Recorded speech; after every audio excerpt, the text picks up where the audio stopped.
Good morning students. SPC government college से मैं ज़रफ़िशन ज़ैदी। ये BA सेकेंड ईयर की वेस्टर्न फ़िलासफ़ी की क्लास है और कल हमने इस पर चर्चा की थी कि सोक्रेटिस कौन थे, कहाँ रहते थे, क्या करते थे, उनका एक सामान्य परिचय के ऊपर हमने बात की थी। आज हम सोक्रेटिस की एपिस्टेमोलॉजी पर बात करेंगे। ज्ञान मीमांसा, जिसे इंग्लिश में एपिस्टेमोलॉजी कहते हैं, इसका मतलब है कि ये दर्शन की एक ऐसी विधा है जिसमें ज्ञान के स्वरूप पर, उसके स्रोत पर, उसकी सीमा के ऊपर विचार किया जाता है।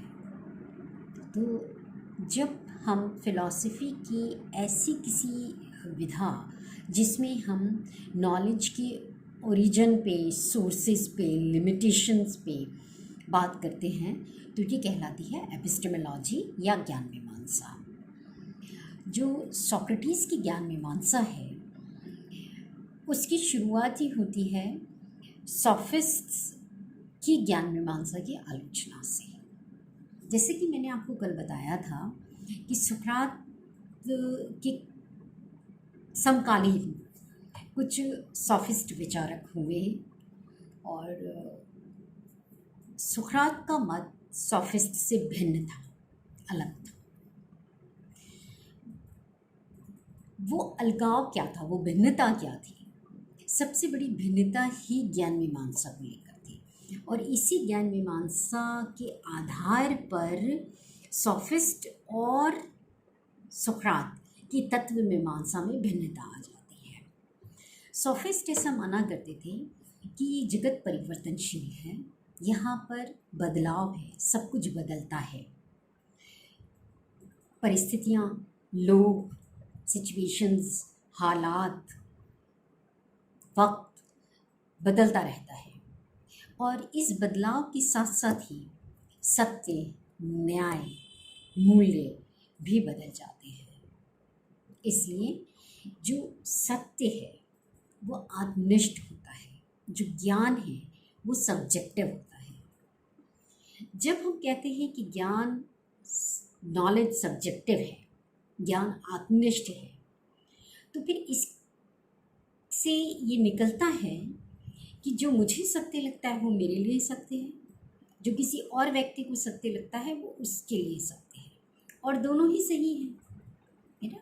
इसको मैं अगर एक एग्जाम्पल से समझाऊं कि अगर मुझे लगता है कि किसी परिस्थिति में झूठ बोलना सही है और मुझे झूठ बोलकर अपना काम निकाल लेना चाहिए, तो वो मेरे लिए ठीक है। लेकिन अगर किसी व्यक्ति को ये लगता है कि नहीं, परिस्थितियाँ कैसी भी हों, चाहे फ़ायदा हो चाहे नुकसान हो, लेकिन सच का दामन नहीं छोड़ना चाहिए, झूठ नहीं बोलना चाहिए, तो फिर ये उसका सत्य है ना। तो ये जो सत्य है, जो सच्चाई है, वो यहाँ पर क्या हो गई है, सब्जेक्टिव हो गई है। मुझे जैसा लगता है मेरे लिए ठीक है, किसी दूसरे को जैसा लगता है वो उसके लिए ठीक है। सोक्रेटिस ने कहा कि नॉलेज ऑन परसेप्शन, कि समस्त ज्ञान इंद्रिय अनुभव पर आधारित होता है। हमें जो अनुभव हो रहा है इंद्रियों के माध्यम से वही ज्ञान है, और क्योंकि इंद्रिय अनुभव परिवर्तनशील होता है इसलिए ज्ञान भी क्या है, परिवर्तनशील है। वक्त के साथ ज्ञान भी बदल जाता है। सोक्रेटिस सोफिस्ट के इस ज्ञान मीमांसा की आलोचना करते हैं, वो इससे सहमत नहीं थे। उनका मानना था कि ये सही है कि जगत परिवर्तनशील है, यहाँ पर हर चीज़ बदलती है, लेकिन कुछ ऐसा भी है जो इस परिवर्तन में भी अपरिवर्तनशील रहता है, स्थायी रहता है, कांस्टेंट रहता है, फिक्स्ड रहता है, बदलता नहीं है। और वो क्या है, वो यूनिवर्सल प्रिंसिपल्स हैं। कुछ ऐसे मूल सिद्धांत हैं जो कि लोग बदलते हैं, हालात बदलते हैं, परिस्थितियाँ बदलती हैं, सिचुएशंस कुछ भी अप्स एंड डाउन्स हो सकती हैं, लेकिन ये जो फंडामेंटल यूनिवर्सल प्रिंसिपल्स हैं ये नहीं बदलते हैं, ऐसा सुकरात का मानना था। तो सुकरात ने कहा कि ज्ञान इंद्रिय अनुभव पर आधारित नहीं होता है, बल्कि ज्ञान संप्रत्यात्मक होता है, नॉलेज अपॉन कॉन्सेप्ट्स। तो नॉलेज क्या होती है? कॉन्सेप्चुअल होती है, संप्रत्यों पर आधारित होता है ज्ञान। अब यहाँ पर एक सवाल उठता है कि ये संप्रत्ति क्या है ना? और सुकरात ने जो अपनी थ्योरी ऑफ कॉन्सेप्ट दिया, आज तक भी हम उसी थ्योरी ऑफ कॉन्सेप्ट्स को मानते हैं।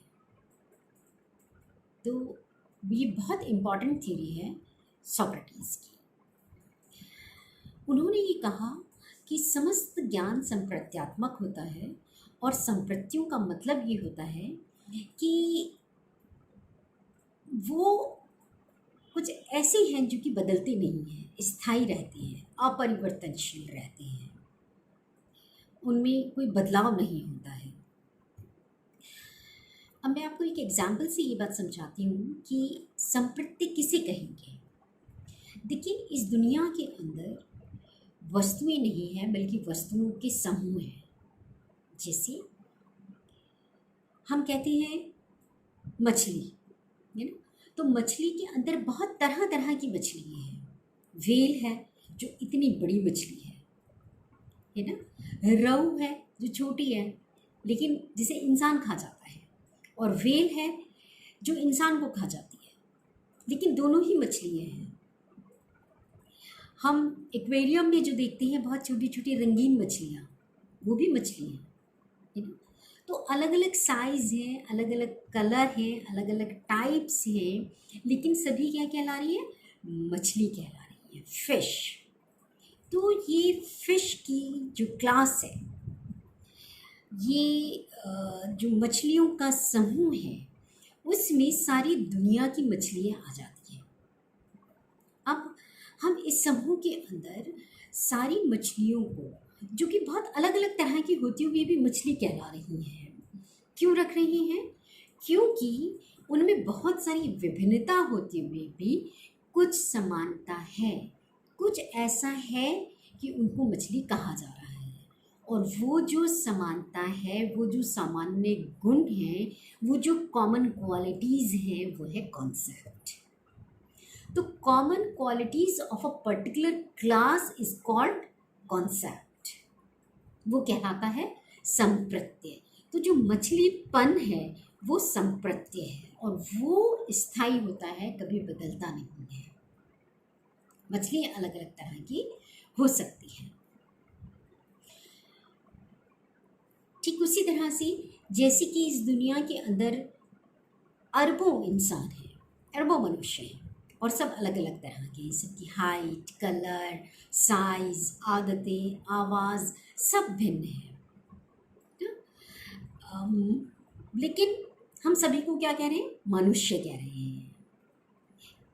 जब हम मनुष्य कहते हैं तो उसके अंदर अबुल आदिम भी हैं, महात्मा गांधी भी हैं, सोनिया गांधी भी हैं, नेल्सन मंडेला भी हैं, आप भी हैं, मैं भी हूँ, सभी लोग हैं, सब मनुष्य कहलाएंगे। लेकिन सब में बहुत भिन्नता है। इस भिन्नता के बावजूद भी हमने कुछ ऐसे सामान्य गुण हैं जिनकी वजह से हम सबको क्या कह रहे हैं? मनुष्य।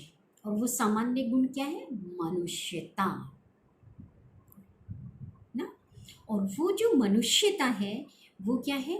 कॉन्सेप्ट है, जो बदलता नहीं है, जो स्थायी रहता है, जो अपरिवर्तनशील है। और इसी मनुष्यता की वजह से अलग अलग होते हुए भी सभी मनुष्य क्या कहला रहे हैं? मनुष्य कहला रहे हैं। सुकरात ने कहा कि जो ज्ञान होता है वो इन संप्रत्यों का होता है, और नॉलेज थ्रू कॉन्सेप्ट्स। तो सारी नॉलेज कॉन्सेप्ट्स पर आधारित होती है।